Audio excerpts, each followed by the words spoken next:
जय हिंद दोस्तों, स्वागत है आपका और एक नए वीडियो में और एक नए टॉपिक के साथ। मैं हूं डॉक्टर देव और मैं हूं राजेश। आज का जो वीडियो है जिसका टाइटल है Pakistan media shocked as Lashkar wanted reach to 72 हुर इन पाकिस्तान। तो ये कौन सा नंबर वाला है?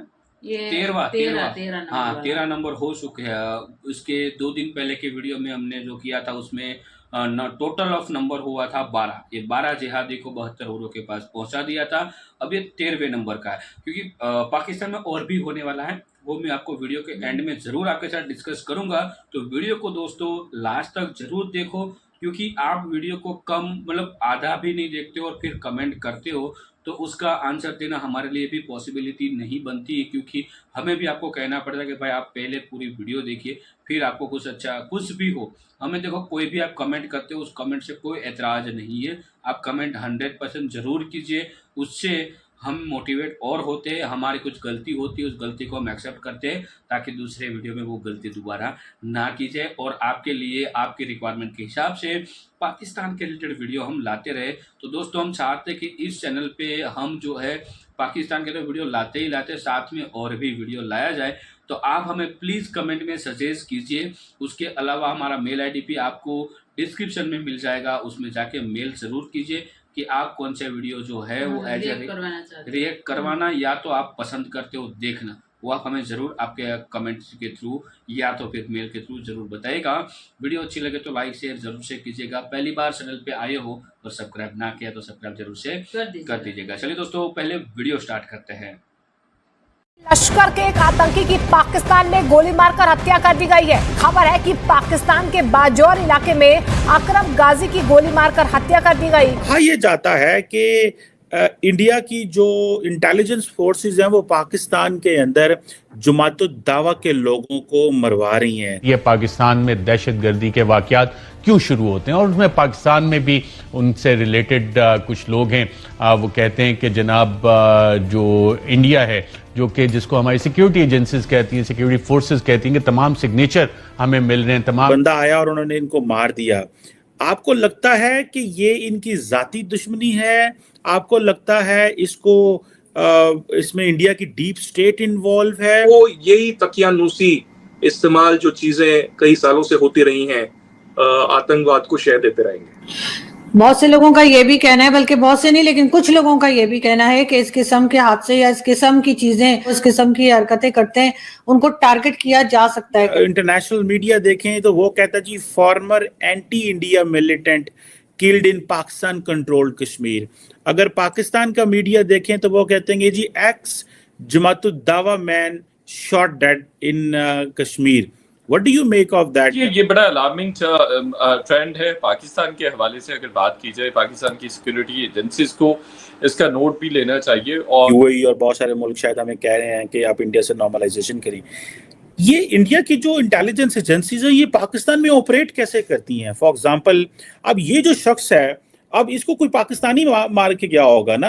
ये तो नहीं हो सकता कि कोई इंडिया से बंदा आया होगा जिसने मारा होगा, क्योंकि वो तो नहीं कर सकते, क्योंकि एक वो ये उनके लिए लॉजिस्टिकली पॉसिबल नहीं होता। ये ऑपरेट कैसे करते हैं?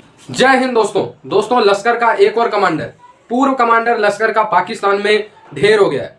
अब दोस्तों ये हमारे देशवासियों के लिए खुशी की खबर है, इसलिए दोस्तों क्योंकि यही वो कमांडर है जो लश्कर तैयबा को ऑपरेट करता था कश्मीर में। पहले का कमांडर है तो पहले ऑपरेट करता था। ये आप मान के चलो 2014 और 16 के बीच का समय जब ये कमांडर ऑपरेट किया करता था, और 2014 से 16 के बीच में इस कमांडर की वजह से हमारे 15 से 10 जवान वीरगति को प्राप्त हो गए थे। तो दोस्तों अगर ये ढेर हुआ है तो बिल्कुल हमारे देश के लिए खुशखबरी की बात है। अच्छा दोस्तों, पाकिस्तानियों का आप लोगों को पता है ना, कुछ सीन होता है तो ये तुरंत भारत के रॉ पे डाल देते हैं, लेकिन दोस्तों मुझे लगता है ये रॉ का काम नहीं है। दोस्तों रॉ का काम होता तो भारतीय जो एजेंसी है वो जरूर ऐसे काम को कंफर्म करती, क्योंकि यार ये खुद ही भारत के लिए इंटरनेशनल टेररिस्ट है। कहीं पे देखो इनको शूट करने का ऑर्डर होता है भारत के हिसाब से, तो अगर भारत ऐसा करता तो जरूर बताता। मेरे ख्याल से या तो ये टीटीपी का काम है, या तो जो पाकिस्तानी आईएसआई है, इंटेलिजेंस पाकिस्तान की या पाकिस्तानी आर्मी कह लो, वो खुद ही इनको मरवा रही है, ताकि जो इनका आईएमएफ से या फिर तमाम जगहों से जो लोन मिलना है वो सक्सेसफुली मिल जाए। ये मेरा कि सबको एक तो उसी तरह से असेलेंट्स आए, टारगेट किलर्स आए, उन्होंने मोटरसाइकिलों से उतरे, उन्होंने निशाना बनाया और ये तमाम के तमाम ऐसे लोगों को निशाना बनाया गया जो पहले माजी में जहादी तंजीमों के साथ वाबस्ता रहे हैं, आज़ादी की तहरीकों में वाबस्ता रहे हैं, या इंसिडेंट्स हैं, ये इंडिकेट करते हैं कि ये प्योरली श्योरली रॉ करवा रही है, रॉ इसमें इन्वॉल्व है।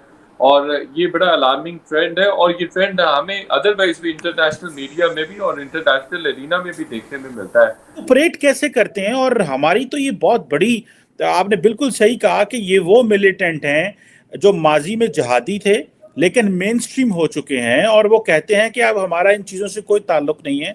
लेकिन कहा जाता है कि ये जो साहब थे, इनके वालिद और भाई जो है स्टिल वहां पे थे, लेकिन इनको उस उस अंदाज से इनको टारगेट किया है। ये ऑपरेट कैसे करते हैं? साहब, इनके जो वालिद थे ना, मोहम्मद आजम थे, उनका नाम मोहम्मद आजम था।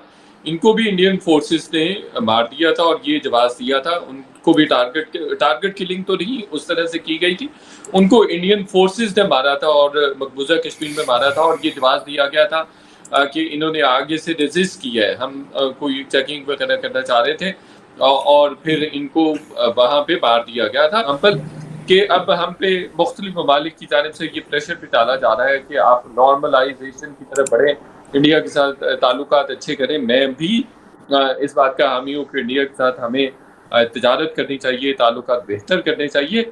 लेकिन अगर इस तरह की शरारतें होंगी, इस तरह की चीज़ें की जाएंगी, देखिए एज पाकिस्तानी मैं तो इसको ह्यूमिलिएशन समझता हूँ कि देखिए अगर हमने कुछ चीज़ों को मेन स्ट्रीम मतलब कर दिया है और हमने आलमी दुनिया के कहने पे उनको मेन स्ट्रीम किया है।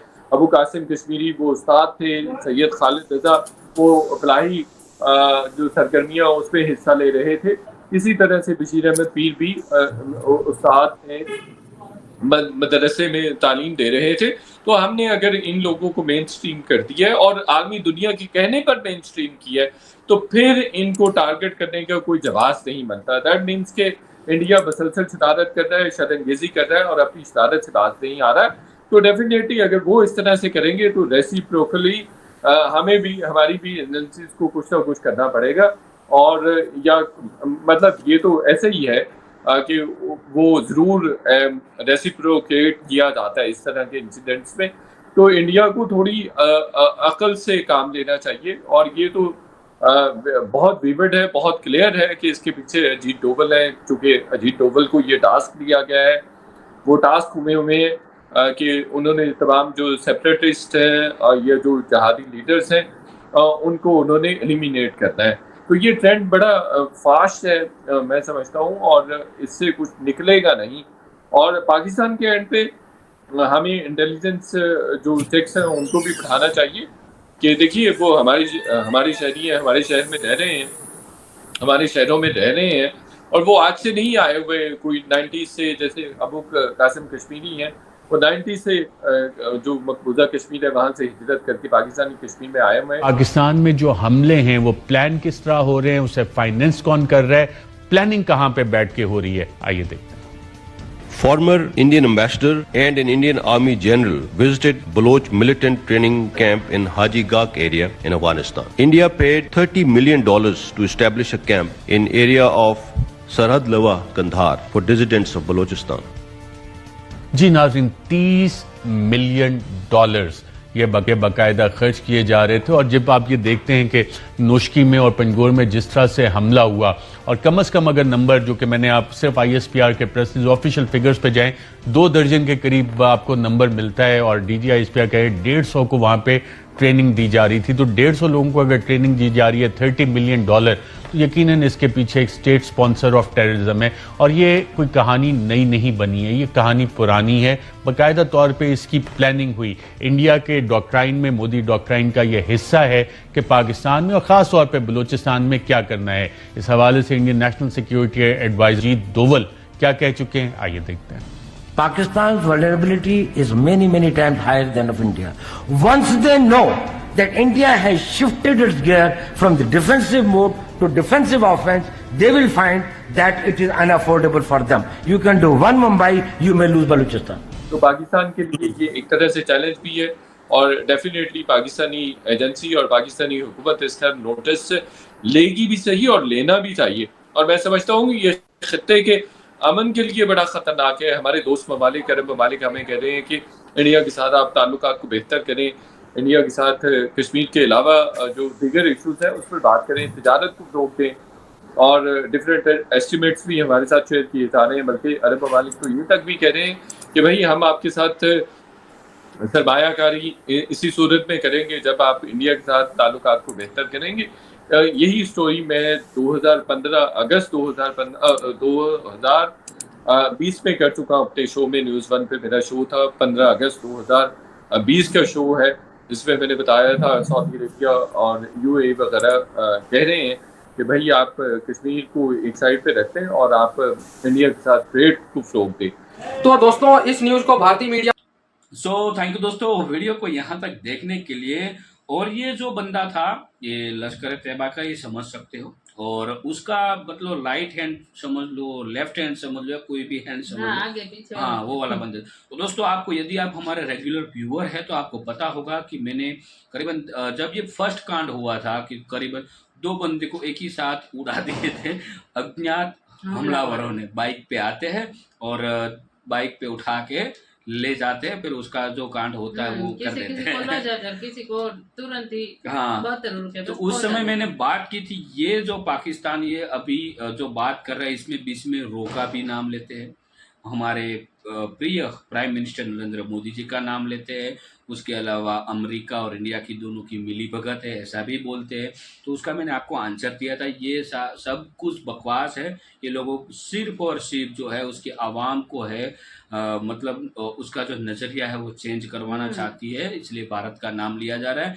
लेकिन उसका जो भी हो वो सारा का सारा प्रेशर FATF का है, क्योंकि अभी भी पाकिस्तान जो था वो FATF के ग्रे लिस्ट में था। जब लास्ट ग्रे लिस्ट में से उसके जो रिन्यूअल डेट आती है उस डेट के टाइम पाकिस्तान को लिटरली वार्निंग दी गई थी कि यदि अब भी ख़त्म कुछ नहीं हुआ तो फिर आपके कोई भी बात हम सुनेंगे नहीं, कोई भी रिक्वेस्ट आपकी एक्सेप्ट नहीं होगी। आप कहीं पूरे विश्व में किसी भी देश की हेल्प मांगो, कोई हेल्प आपको नहीं करेगा और डायरेक्टली ब्लैक लिस्ट में डाल दिया जाएगा। लेकिन उसके जो बड़े बड़े आकाऊ जो थे ना, मसूद अजहर और एक कौन सा था दूसरा, वो हाफिज सैयद, और उन लोगों को तो मतलब उसकी जो VIP जेल होती है ना, 5 स्टार वाली जेल, उसमें रखा गया है, जिससे कि वहाँ पे फैसिलिटी उसको हर एक चीज की मिलेगी। किसी को तो हाउस अरेस्ट पर रखा है, हाउस अरेस्ट जो भी हो। वहाँ पर तो इन लोगों को मतलब वो तो उसके बहुत ही मतलब जैसे आर्मी चीफ होते हैं ना, उसकी उतनी वैल्यू है। वो सिक्योरिटी भी देते हैं, सिक्योरिटी उसकी वैल्यू ओरिजिनली इतनी है। उसके साथ कुछ भी किया गया तो बहुत बड़ा भूकाल हो सकता है पाकिस्तान में, गृह युद्ध बड़ा हो जाएगा। क्योंकि पाकिस्तान के लोग कोई लोग उसको आइडियल भी मानते हैं, आइडियल माने या कुछ भी माने, है तो आतंकवादी ना। तो उसके देश में उन्हीं को आइडियल माना जाता है जो जिहाद करता हो उनको। वहां पे ऐसे कोई लोग नहीं है जो अच्छा काम करते हो, आवाम को पसंद वही लोग आते हैं वहाँ पे जो जिहाद करते हैं।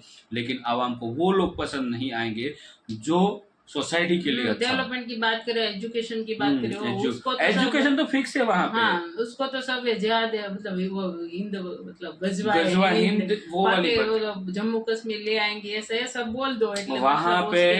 वहाँ पे एजुकेशन फिक्स है, वो है मदरसा एजुकेशन, जिहाद एजुकेशन, 72 हुरों वाला एजुकेशन। तो वही एजुकेशन का रिजल्ट आप लोगों के सामने है दोस्तों। पाकिस्तान है वो अब जो है 72 हुरों के पास जल्द ही भेजा जाएगा। दोस्तों आज की वीडियो में बस इतना ही। वीडियो कैसी लगी आप कमेंट में लिखकर जरूर बताइएगा। अच्छी लगी होगी ये हम श्योर है, तो लाइक और शेयर जरूर से कर दीजिएगा। मिलते हैं और एक नए वीडियो में आपके साथ। इस वीडियो से फिलहाल विदाई लेते हैं। टिल देन जय हिंद, जय भारत।